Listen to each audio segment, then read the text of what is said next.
Ay, sigarilyo muna tayo ha. Alam nyo, itong sigarilyo na to, inuunti-unti ko nang tinatanggal. So pagsapit ng birthday ko, kay malapit ng birthday ko, so dapat wala na akong sigarilyo, hindi na ako nagtitake ng sigarilyo.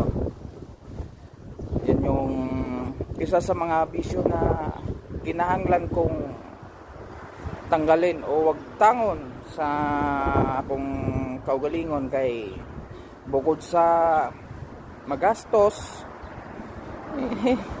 kinahanglan natin na pangalagaan natin ang ating sarili, no?